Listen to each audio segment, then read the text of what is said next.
Good afternoon, everybody. Red Sox collector Dan McGraw here, making a mail day video. It is Friday, March 5th, 2021.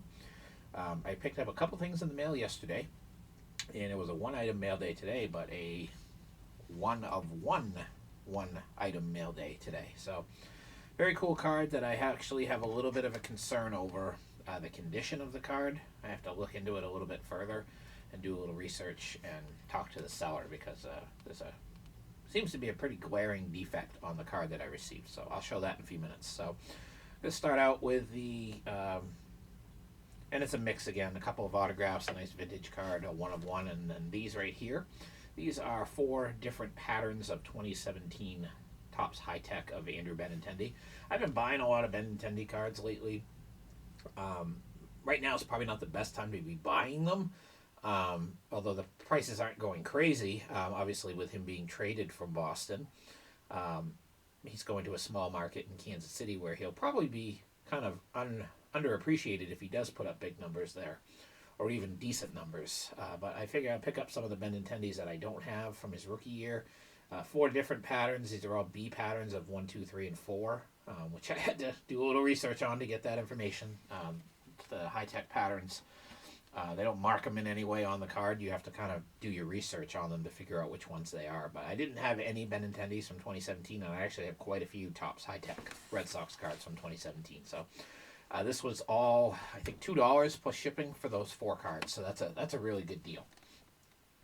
Next card I'm going to show is a vintage card. This is, and I believe it's 1964, but I'm not 100% positive. It's the Topps Transfers, or Topps Rub-Offs, or Topps Tattoos. I don't know exactly what they're called.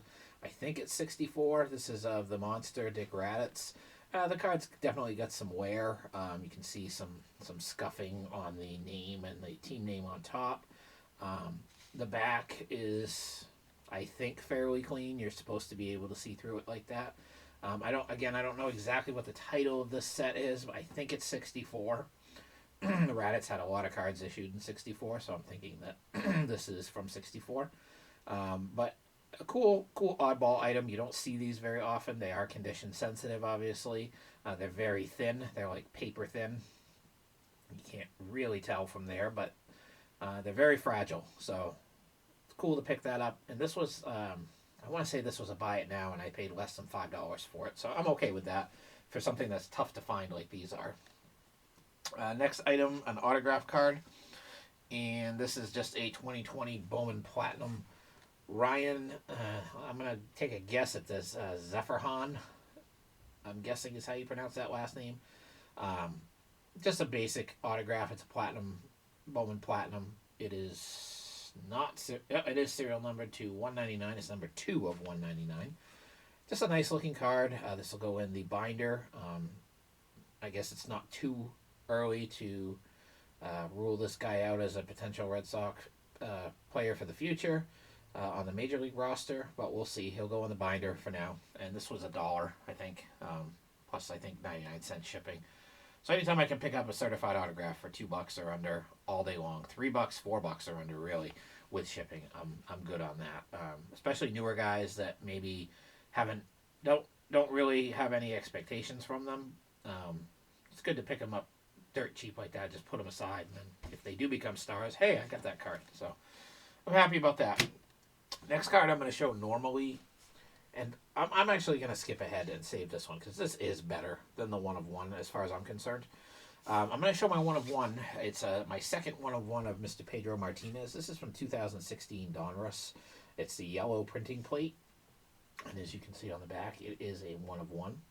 Now you can't really see it here on the screen, but if you hit just the right light, and the glare there is going to cover it, if you look right around here, you can see kind of what appears to be a big scratch on the card, and this scratch goes from all the way to the top of the card all the way down to his butt cheek, basically, on his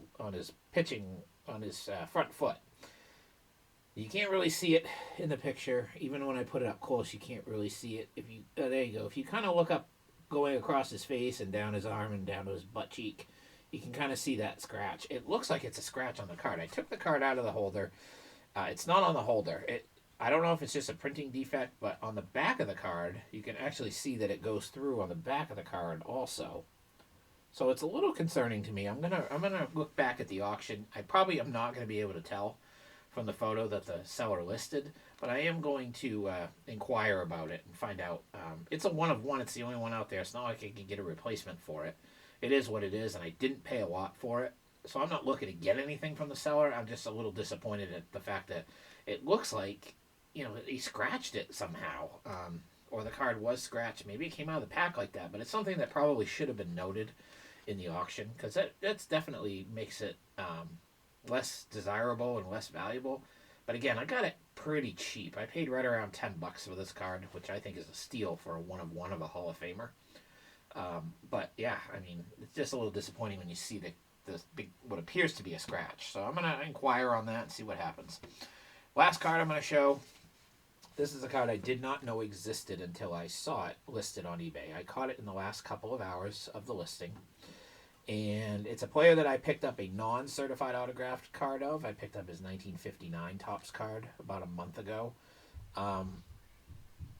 In my latest quest to pick up more on-card player era cards, guys that maybe don't have certified autograph cards, especially the older guys, because a month ago or so when I bought the card, I did not know he had a certified autograph card, and I stumbled upon it, and I bid aggressively on it, needless to say, and it took every cent of my bidding to win the card, because I'm sure it was desirable to a lot of other Red Sox collectors as well.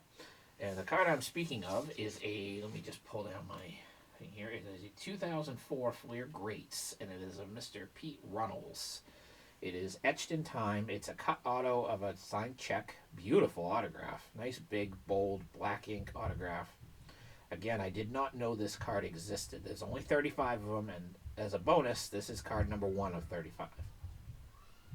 So, this is a great pickup for me. This, to me, is better than that one of one, because I'm probably never going to see another one of these again. Or it might be a while before it happens. So that is it. That is my mail day. I want to thank everybody for watching and your continued support, and take care.